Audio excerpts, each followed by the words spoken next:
los corazones de los hombres, porque como nos enseñaba el pastor, el corazón del hombre es malo. Amén. Entonces la lección que el Señor quería que estos hombres entendieran no era en sí el milagro, porque el Señor pues es Dios y Él puede sanar a los paralíticos, pero Él no sanaba a cualquier persona. Él quería enseñar una lección. Y los que eran paralíticos no eran ellos, los judíos, la gente religiosa que tenían la Biblia con ellos, pero se habían olvidado del autor de la Biblia y no habían reconocido que el autor estaba ahí con ellos. Entonces ellos eran los que necesitaban ser sanados. La religión, hermanos, nos ciega. La religión hace que nosotros trabajemos. Por eso el Señor les dice a la gente: venid a mí todos los que estáis cansados y trabajados, y yo os haré descansar. Este paralítico tenía 38 años de estar ahí postrado, esperando que alguien lo echara en el estanque para sanarlo. Entonces Jesús viene y le dice: levántate, porque nuestra sanidad solo nos la puede dar el Señor. Entonces, si nosotros tenemos algo dentro de nosotros, tenemos que clamar al Señor y decirle: Señor, yo no quiero ser un religioso, yo no quiero matar a mi hermano, yo quiero amar a mi hermano. Sáname, Señor, tú eres el verdadero descanso. Lo que la religión le hace al hombre es cegarlo y impedirle que camine hacia Dios, para que Dios lo llene de su vida, para que le sirva. Hoy Dios nos dice a todos los hombres: ¿quieres ser sano? ¿Se recuerdan ustedes de los hombres que tenían lepra? Habían 10 y Jesús los sanó. La lepra es el pecado, y nosotros, aunque el Señor ya nos ha perdonado, todavía tenemos lepra en nosotros. Tenemos que ir al Señor, y de los 10 dice que solo uno vino a darle gracias al Señor. Yo quiero ser ese número 1 que regresa y le dice todos los días al Señor: gracias, porque tú todos los días me quitas la lepra, me lavas y me limpias. La bendición de Dios, hermanos, alcanzó a los gentiles, a las naciones. Y Efesios 2, lea conmigo, capítulo 2 de Efesios, versículo 11 al 19. Porque los judíos desafortunadamente desecharon y no recibieron a Jesús. Por eso es que podemos alabar al Señor, porque ahora nosotros también hemos sido alcanzados. Dice: por tanto, acordaos que en otro tiempo vosotros, los gentiles, en cuanto a la carne, eras llamados incircuncisión por la llamada circuncisión, hecha con mano en la carne.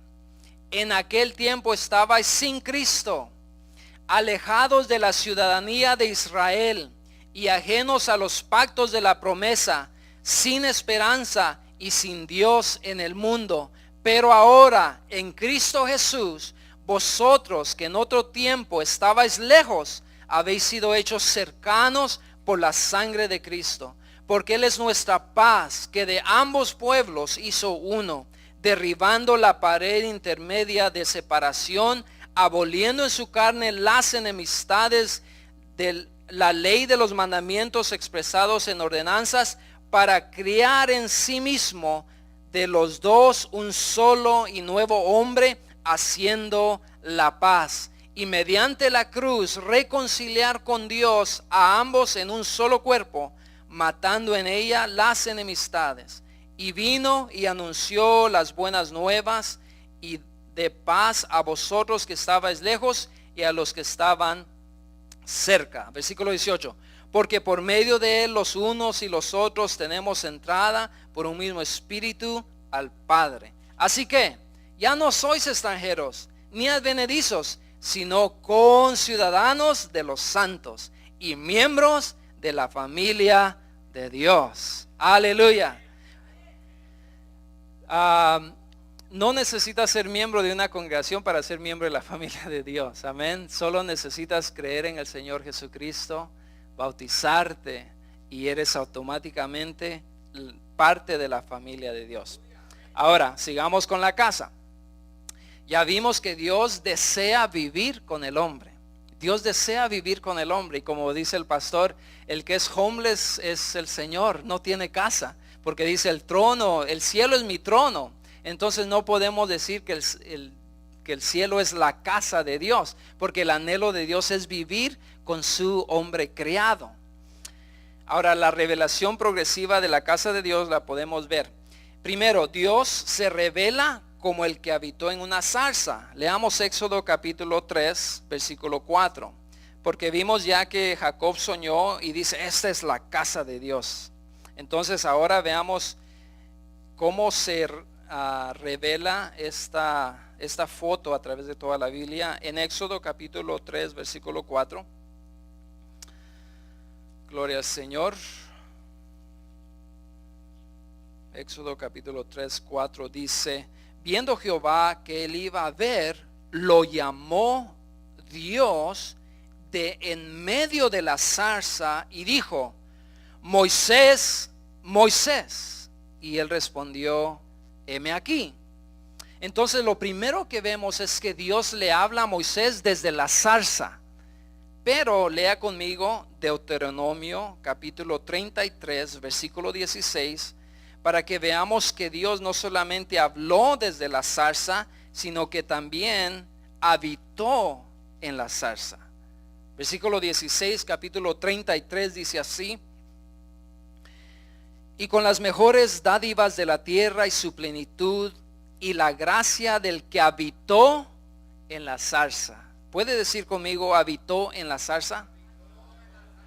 Habitar es vivir, estar ahí, estar presente dentro de. Entonces Dios le habló a Moisés desde la zarza, pero también habitó en la zarza. La zarza era una planta seca, no tenía ningún valor y representa la humanidad, representa al hombre, que Dios quiere tener contacto con el hombre. Pero segundo, vemos que Dios pasa de la zarza a un tabernáculo. Levítico capítulo 1, versículo 1. Levítico capítulo 1. Y yo tengo que ser más rápido que la computadora. Me gana la computadora. Amén. Dice, por eso me traje, dije, me voy a traer esta Biblia que la tengo más usada que la nueva, porque la nueva no voy a poder buscar los versículos. Llamó Jehová a Moisés y habló con él desde el tabernáculo de reunión.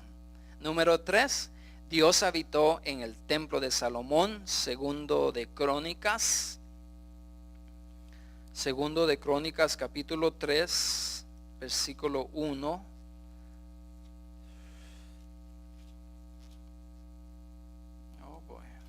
Segundo de Crónicas, capítulo 3, 1. Dice así, comenzó Salomón a edificar la casa de Jehová en Jerusalén. Lea también capítulo 7, versículo 1 de Segundo de Crónicas, 7:1.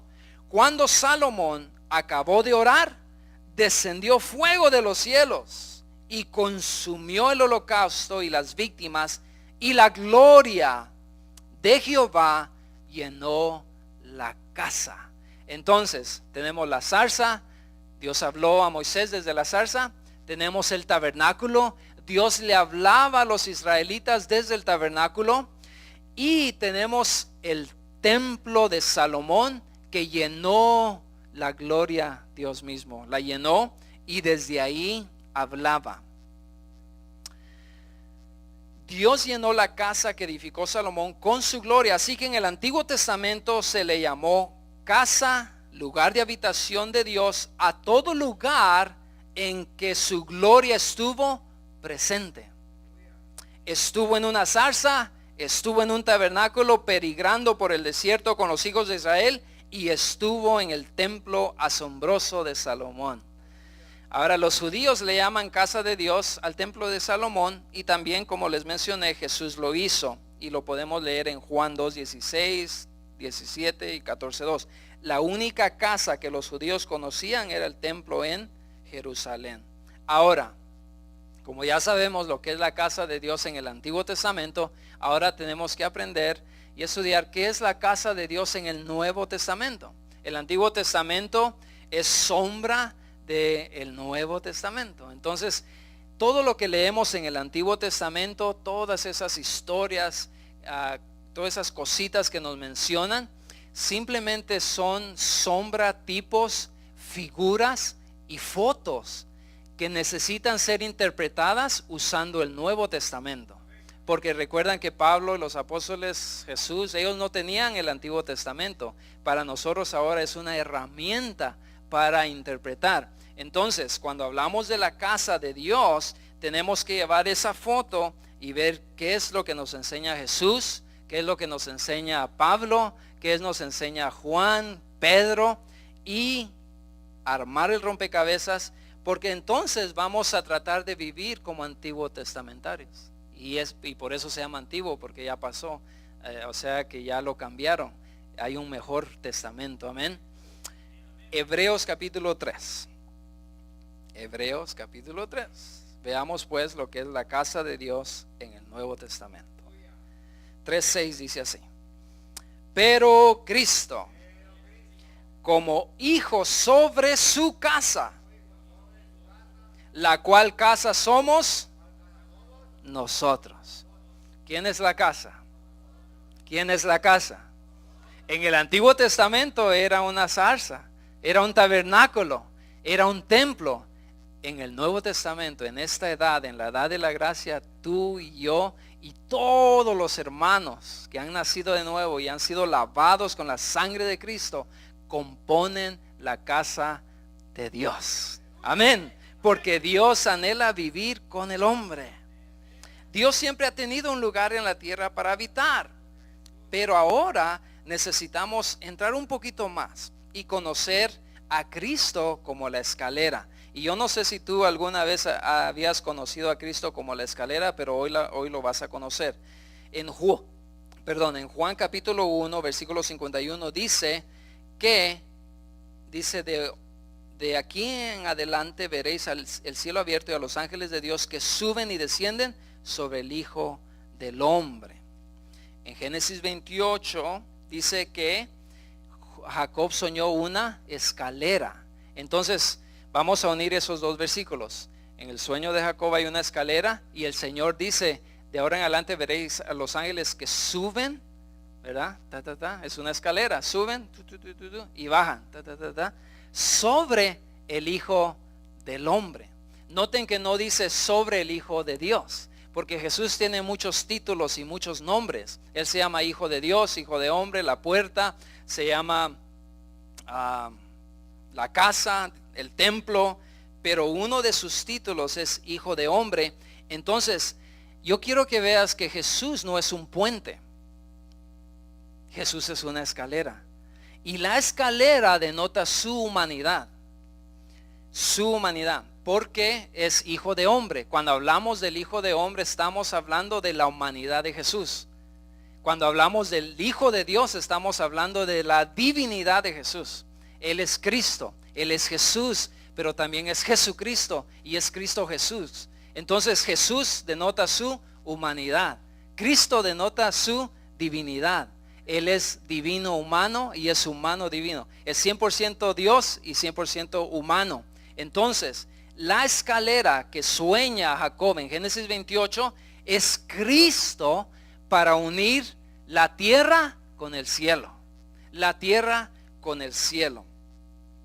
Sobre el Hijo del Hombre suben y descienden ángeles. En el Antiguo Testamento el Señor era una escalera, pero en el Nuevo Testamento Él es la escalera. O sea que le da una revelación a Jacob. Ahí ves la foto, una escalera. Wow, qué bonito. Y muchos se enamoran, ¿verdad?, de las fotos de, ay, qué linda la foto, y peleó David con Goliat. Pero todo eso es una historia espiritual para nosotros con su interpretación en el Nuevo Testamento. Pues la interpretación del sueño de Jacob, de que ve una escalera, es que iba a venir un hombre para unir el cielo, la tierra con el cielo. La tierra con el cielo. El Señor es Hijo de Dios, pero también es Hijo de Hombre. La escalera tiene que ver con su humanidad, porque en el contexto de Génesis 28 se nos habla de las familias de la tierra. Lea conmigo Génesis 28, versículo 14b. para que vea usted que está hablando de la humanidad. 28, 14b. Será tu descendencia como el polvo de la tierra, y te extenderás al occidente, al oriente, al norte y al sur, y todas las familias de la tierra serán benditas en ti y en tu simiente. Así que la casa de Dios tiene que ver con un edificio espiritual que nos contiene a todos los regenerados por Dios. Por medio del sueño de Jacob, nosotros podemos conocer al Señor como la expresión humana de Dios. La expresión humana de Dios. La escalera sirve para entender la humanidad del Señor. Es por esto que Juan nos lo presenta como hijo de hombre. Amén. Ahora veamos, bueno, ya vimos Efesios 2:19, dice que somos miembros de la familia de Dios. Pero leamos, regrese a Efesios rapidito, Efesios capítulo 2, porque veamos pues cómo la revelación de Dios es progresiva. Ya la escalera es Cristo que une la tierra con el cielo, y es para que haya familia de Dios. Versículo 19 dice: así que ya no sois extranjeros ni advenedizos, sino conciudadanos de los santos y miembros de la familia de Dios. Pero vean esto, versículo 21, en quien todo el edificio, está hablando de la familia de Dios, hombres y mujeres ahí, pero ahora dice, en quien todo el edificio bien coordinado va creciendo. ¿Para qué? Para ser un templo santo en el Señor. ¿Cuándo fue la última vez que tú viste un edificio crecer? Este edificio, no venimos a una semana y se hizo más grande. Quisiéramos, ¿verdad?, que se hiciera más grande poco a poquito, ¿verdad? Pero no, tendríamos que botar las paredes y sacar un permiso y alegar con la ciudad y pagar otros miles de dólares para que nos digan, no, en el pastel no pueden hacer nada. Además ni deberían estar aquí, porque ya hay un montón de congregaciones alrededor. Pero aquí dice Pablo que este edificio, la familia de Dios, está creciendo, porque es espiritual. Cristo sobre su casa, la cual casa sois vosotros. O sea que tú y yo contenemos al Dios vivo. Tú y yo tenemos la gloria de Dios dentro de nosotros. Somos bendecidos. Aleluya. Por eso el apóstol Pablo le dice a los corintios, les dice, ¿ustedes qué? Tantos problemas, qué tantos dolores de cabeza me dan. ¿No sabéis pues que Jesucristo vive en vosotros?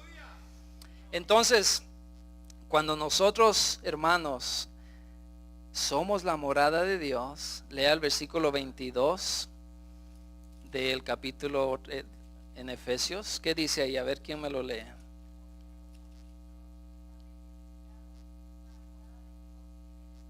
Ahí está. Entonces, este templo crece para ser edificados juntos para morada de Dios en el Espíritu. Entonces se recuerdan que la morada de Dios es la casa de Dios, pero también es la familia de Dios y también es la iglesia sacada de, ¿verdad?, del mundo. Entonces el Señor ahora nos está llenando. Entonces se da cuenta entonces que Jesús no es revelado, como les dije, como un puente, sino como la escalera que une la tierra con el cielo. En Génesis 11, ¿se recuerdan ustedes de la historia de la torre de Babel? Okay. Ahí se reunieron todos los hombres con el intento humano de unir la tierra con el cielo. ¿Qué dijeron ellos? Vamos a subir hasta allá a Dios para traer a Dios. Y se empezaron a construir una torre. Entonces ahí vemos, es la caída número 4 del hombre. El hombre no solamente cayó en Génesis 3, sino que también cayó en Génesis 4, cayó en Génesis 6 y volvió a caer en Génesis 11. Muchos solo ven la primera caída, pero el hombre cayó 4 veces. El Señor le permitió al hombre caer a lo más profundo para de ahí levantarlo y rescatarlo y darle salvación eterna. Entonces nosotros vemos ahí en Génesis 11 el intento humano de unir la tierra con el cielo. una torre siempre es símbolo del orgullo humano. La escalera, al contrario, es algo sencillo que no puede lograr alturas muy grandes, mostrando que para unir, porque si te pones una escalera y no la pones bien te caes, ¿verdad? Se resbala la escalera, mostrando que para unir al hombre con él usaría un método sencillo. Dios une la tierra con el Hijo del Hombre. Dios logra su objetivo por medio de un hombre humilde, un rey con coronas de espinas. Dios no usó a Herodes para unir la tierra con el cielo, usó a un humilde carpintero. Aún más, su entrada triunfal en Jerusalén no fue en un caballo elegante, sino en un pollino de asno. Mateo 11:29. Aprended de mí que soy manso y humilde de corazón. Y luego Pablo dice que siendo Dios no se aferró, sino que se humilló hasta la muerte y fue obediente hasta la muerte. Isaías 66 habla de la casa de Dios y dice que su casa es aquel que es humilde, pobre en espíritu y que tiembla a su palabra. De acuerdo con el pensamiento de Pablo, somos la familia de Dios, somos su casa, somos un edificio que está creciendo. La iglesia hoy, hermano, es la expresión humana de Dios. Dicho en otras palabras, la iglesia, tú y yo, somos el lugar donde Dios mora hoy en día. Cuando los humanos expresamos a Jesús, entonces se hace efectiva la escalera. Jamás uniremos la tierra con el cielo si no está presente la expresión de la vida divina. Hermano, tú y yo somos hoy las escaleras. Tú, Montes, eres una escalera. Montalvo, Carlos, somos las escaleras que contienen a Dios para que los ángeles suban y bajan, para que haya una unión, para traer hombres a los pies de Cristo, para llenarlos con la vida de Dios. Somos escaleras, somos humanos y débiles y sencillos y pobres, tal vez sin educación y tal vez somos pobres. Está bien, it's okay, no problem. El Señor te quiere usar a ti, te quiere usar grandemente porque ha puesto un tesoro dentro de ti y de mí, y ese tesoro es para expresar la gloria de Dios. Dios nos quiere llenar para que otros vean que hay un Dios de amor, hay un Dios de paz, hay un Dios que puede hacer milagros, hay un Dios que te puede dar fe para que tú creas que puedes ser más que vencedor en Cristo Jesús. Y ¿sabes qué? Vamos a pasar por problemas, vamos a tener pruebas, vamos a sufrir porque nosotros somos hijos de un rey. Y ese rey nos dijo: en el mundo tendréis aflicción, pero no temáis, yo he vencido al mundo. Hermano, por eso no temas. Predica y enseña y vive a Cristo. Predica y enseña, y el enemigo te va a atacar en la mente, pero tú dile: ¿sabes qué, diablo mentiroso? Yo soy hijo del Dios Altísimo. Yo soy hijo del Dios viviente. Yo tengo la vida de Dios. Yo soy un hijo de Dios. Y voy a vivir a Cristo y no me voy a desanimar y voy a luchar. Sabes que nosotros le puede pasar a todos los cristianos lo que le pasó a Pedro. Pedro engañó al Señor, lo negó 3 veces. Y el pobre estaba desanimado y regresó a su oficio, era pescador. Y dice que estaba en la orilla del mar tratando de pescar y no agarraba nada. Estaba ahí tirando la red y no agarraba nada, pero de repente oyó una voz desde la orilla del mar y que le dice: Pedro, echa tu red. Y él dice: Señor, pero hemos estado pescando toda la noche y no he agarrado nada. Y el Señor le dice: echa tu red, Pedro. Y echó la red y dice que se llenó de peces. Hermanos, si el Señor te está hablando a ti, créele al Señor. El Señor hoy te dice: hermano, echa tu red. Yo te he hecho pescador de hombres. No te des por vencido. Lucha la buena batalla. Créale al Señor y vas a empezar a pescar. Porque entre más grande es tu prueba, hermano, mejor es tu testimonio para el Señor. Entre más arruinada esté tu vida y entre más pecador eres, mejor es tu mensaje para declarar al mundo que hay un Dios que cambia, hay un Dios que transforma.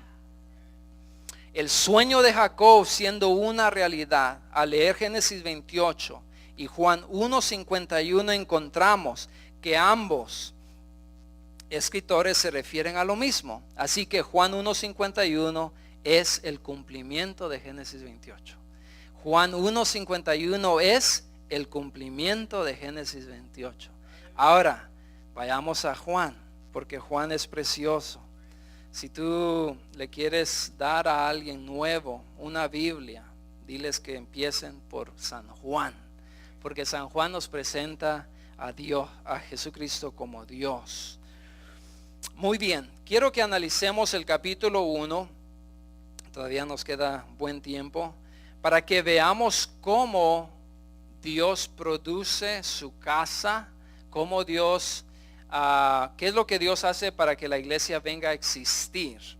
Entonces hay 6 pasos que vamos a considerar y son las señales de Juan, los que ya hemos estudiado, pero vamos a repasarlas. Número 1, primer paso, versículo 1 de Juan. En el principio era el verbo. Podemos decir, en el principio era la palabra. Y la palabra era con Dios. También podemos decir, en el principio era el hablar. Y el hablar era con Dios. Y el hablar era Dios. Yo soy lo que hablo. Las palabras que salen de mi boca es una señal de que en mí hay vida. Estoy respirando. Cada vez que tú hablas, estás respirando. Sale aliento de ti. Entonces, no podemos separar el hablar de la persona. Yo no puedo decir que el hermano Iván es esto y que son 2 personas. No, es la misma persona. Entonces, acá dice que en el principio era la palabra. Cristo era el hablar de Dios, porque estaba con Dios, y era el hablar mismo de Dios, era Dios mismo. Versículo 2, este era en el principio con Dios. Todas las cosas por Él fueron hechas, y sin Él nada de lo que ha sido hecho fue hecho. En Él estaba la vida, y la vida era la luz de los hombres. La luz en las tinieblas resplandece, y las tinieblas no prevalecieron contra ella. Entonces, lo primero que Dios hace es que habla. Dios no fuera Dios si no hablara. Los que tienen ídolos están siguiendo a dioses mudos. No hablan, no oyen, no ven, tienen ojos, tienen oídos. No. Entonces Dios no es un ídolo. Dios es una persona que habla. Pero cuando Él habla, produce vida, produce luz, creación. Por eso nosotros no venimos del mono, ¿verdad? No somos productos de un mono. Somos el producto del hablar de Dios. Dios dijo, sea la luz, y fue la luz. Sean las estrellas, y fueron las estrellas. Dios diseñó todo y lo habló y vino a existir. El Señor es el hablar, y porque Él es invisible, muchos no creen. Por eso es que en el principio era el verbo, había un hablar. Dios nos quiere revelar lo que Jesucristo, como la escalera que une la tierra con el cielo, y para ese propósito comienza diciéndonos que desde el principio, en la eternidad, Él existía como el hablar divino. O sea que para producir la escalera, Dios quiere que entendamos que había un hablar que existía desde la eternidad. Lea conmigo Colosenses 1, porque ahí Pablo entonces ya nos recalca lo que está diciendo Juan. Colosenses 1, 16 al 19, dice así: porque en Él, ¿en quién? En Cristo, está hablando de Cristo, fueron creadas todas las cosas, las que hay en los cielos y las que hay en la tierra, visibles e invisibles, sean tronos, sean dominios, sean principados, sean potestades. Todo fue creado por medio de Él y para Él. Y Él es antes de todas las cosas, y todas las cosas en Él subsisten. Y Él es la cabeza del cuerpo, que es la iglesia. Él es el principio, el primogénito de entre los muertos, para que en todo tenga la preeminencia, por cuanto agradó al Padre que en Él habitase toda la plenitud. Nuestro Dios es un Dios maravilloso. Nuestro Dios no tiene principio, no tiene fin, no es creado, Él es increado, tiene la vida indestructible, Él es eterno. Y ese Dios se hizo hombre para unir el cielo con la tierra. Por eso en el versículo 14 de Juan vemos el segundo paso, que el hablar tabernaculizó. Entonces, ¿qué vimos? En el Antiguo Testamento ves una zarza. Dios habla desde la zarza, porque Dios es un Dios que habla. Habló desde el tabernáculo. Primer paso, la zarza. Segundo paso, el tabernáculo. Juan 1:14. Juan 1:14. Y aquel verbo y aquella palabra fue hecha carne. Ahora noten la palabra aquí, pues. Y habitó. ¿Qué dice Deuteronomio 33:16? Dice que Dios habitó en la zarza. Entonces aquí se está cumpliendo la sombra, el sueño de Dios de vivir con el hombre. ¿Y cómo lo logra? El hablar se hace hombre, pero el habitar aquí denota en el original que tabernaculizó y vimos su gloria. Porque la gloria llenó el templo, la gloria llenó la zarza. Dice que ardía en fuego la zarza y no se consumía. Por eso es que le llamó la atención. Porque él miría zarzas en todos lados, pero había una que ardía en fuego. Hermano, ardes en fuego por Dios. Tú eres la zarza, yo soy la zarza. ¿O te crees la